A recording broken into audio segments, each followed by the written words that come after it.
Halo Sobat Hukum, kembali lagi bersama saya Winda di Coffee Break and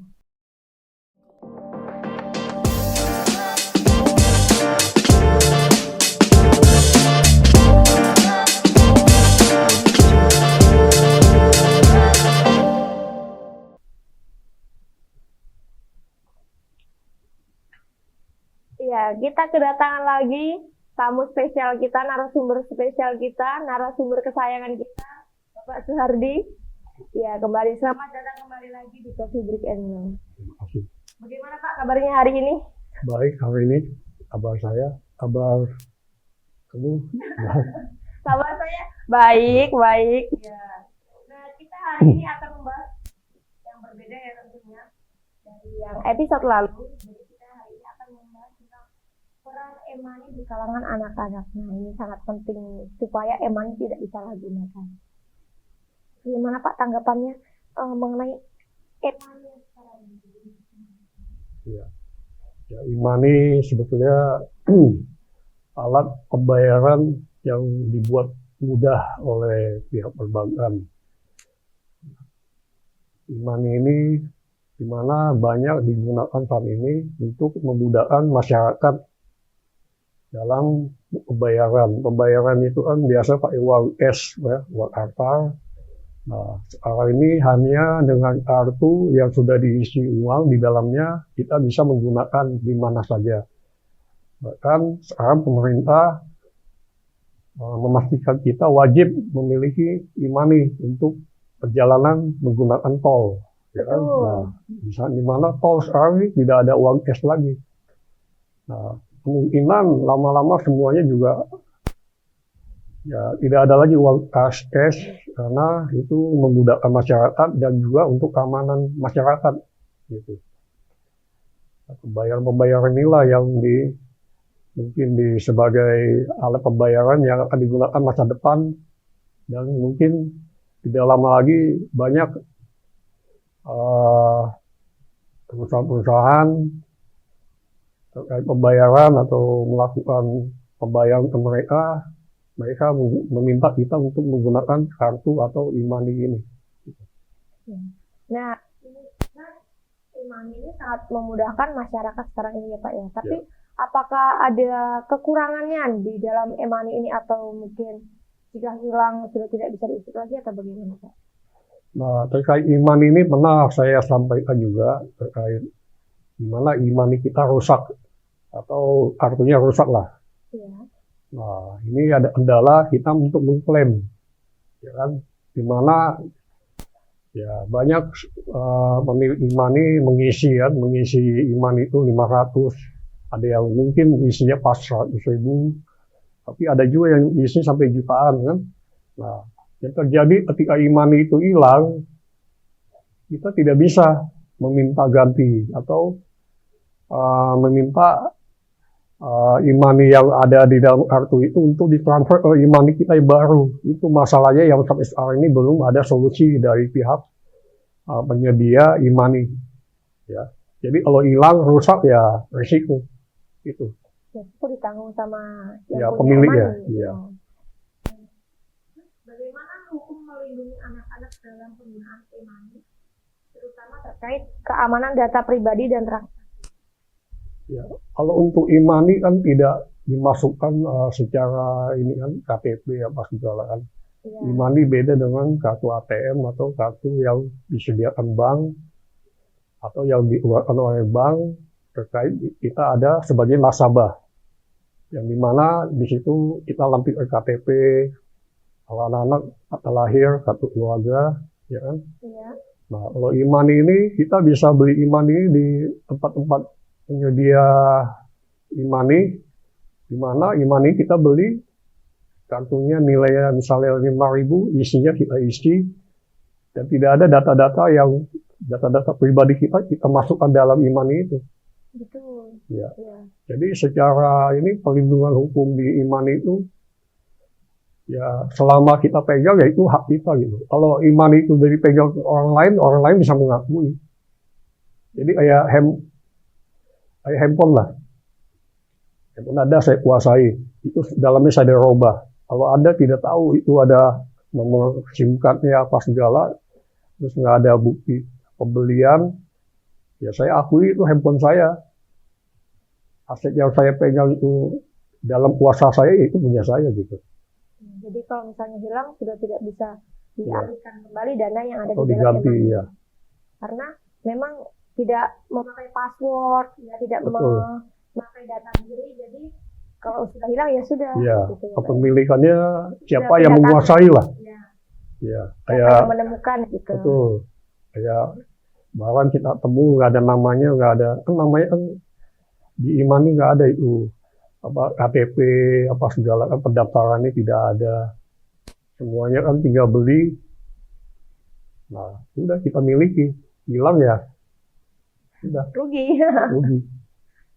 Jadi apa ada batasan usia minimal Pak bagi anak untuk memiliki e-money atau menggunakan e-money? Ya, sebetulnya batas usia itu tidak ada. Kembali lagi ke orang tua ya.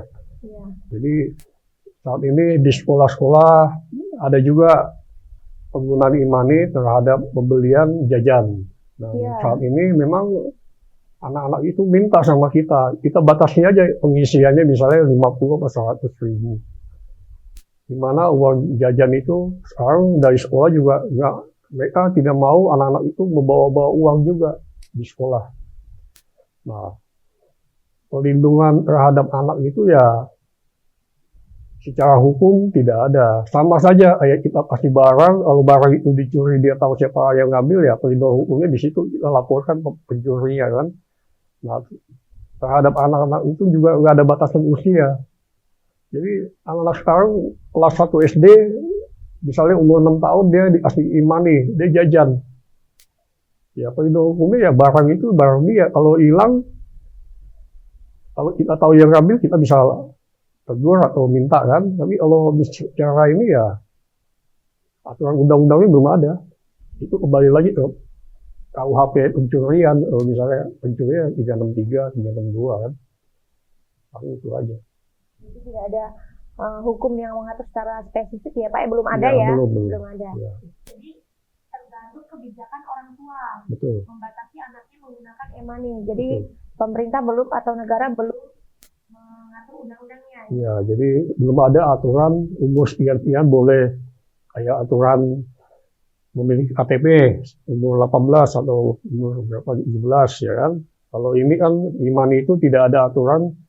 Jadi aturan itu seperti kita membeli sesuatu, kita pegang, kita kuasai, ya itulah punya kita. Nah, kalau anak itu sudah bisa menggunakan, dia sudah bisa diberikan e-money ya itulah undang-undangnya itu kepemilikan dia gitu.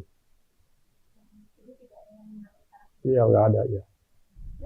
Bagaimana tanggung jawab orang tua dalam mengawasi penggunaan e-money dan anak-anak? Nah, kembali lagi yang tadi saya bicarakan, pengaturan itu kita batasi lah nilai jumlah uang yang kita masukkan dalam e-money itu kan.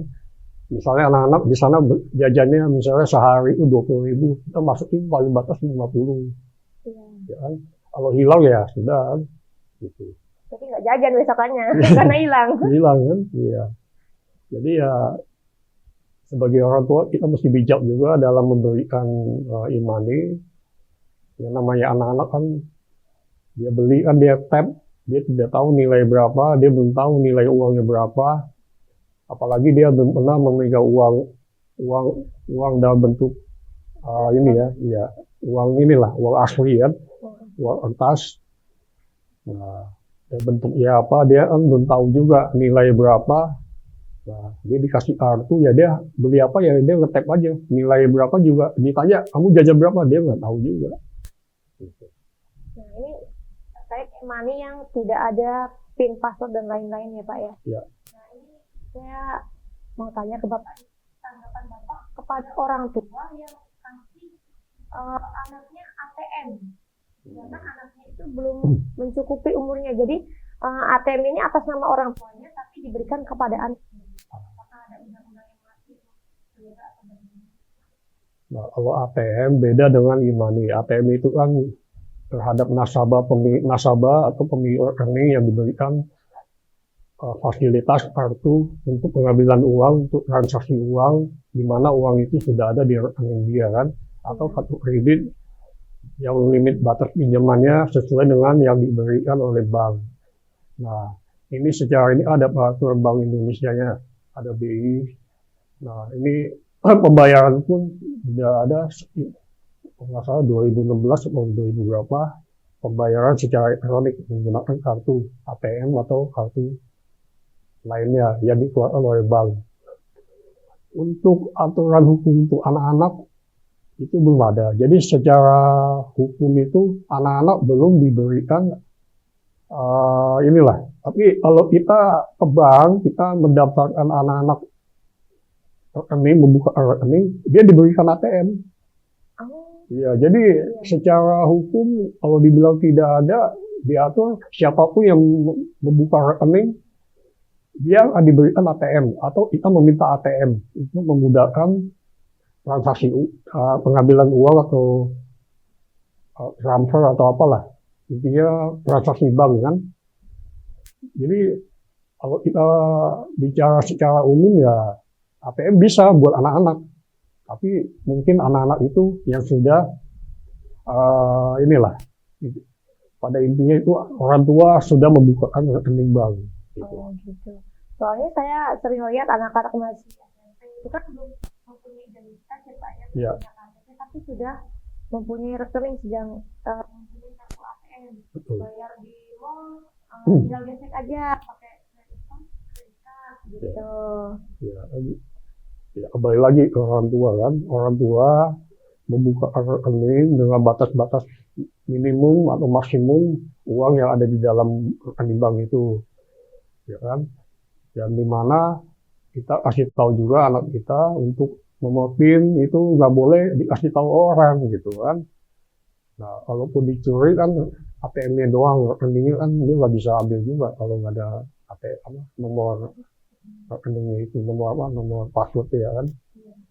Nah, jadi kembali lagi lah orang tua, anak-anak kita, kalau kita kasih tanggung jawab untuk memegang ATM ya kita beri dia kesempatan juga untuk menjadi orang yang bertanggung jawab atas barang yang dikasih dengan menjaga kerahasiaan PIN.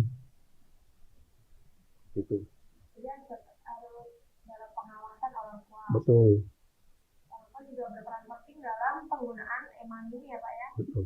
E-money ini banyak sekali bentuknya ya Pak ya. Ada yang Ya.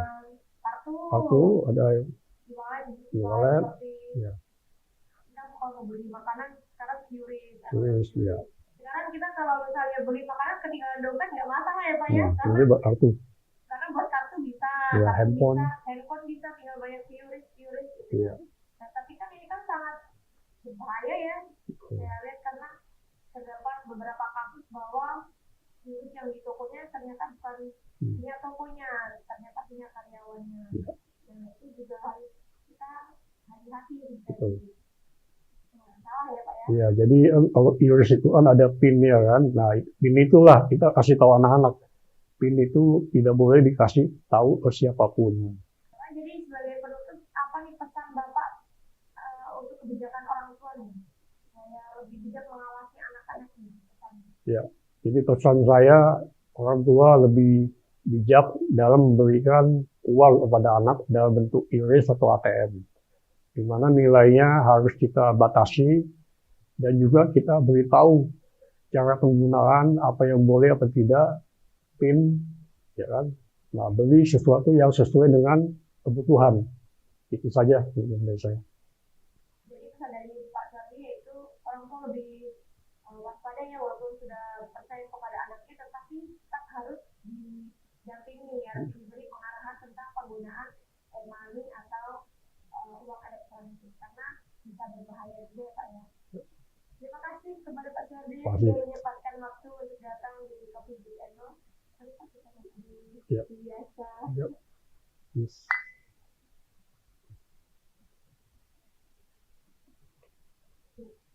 Jangan lupa saksikan terus Coffee Break and Roll di DN Media setiap hari Jumat bersama saya ini.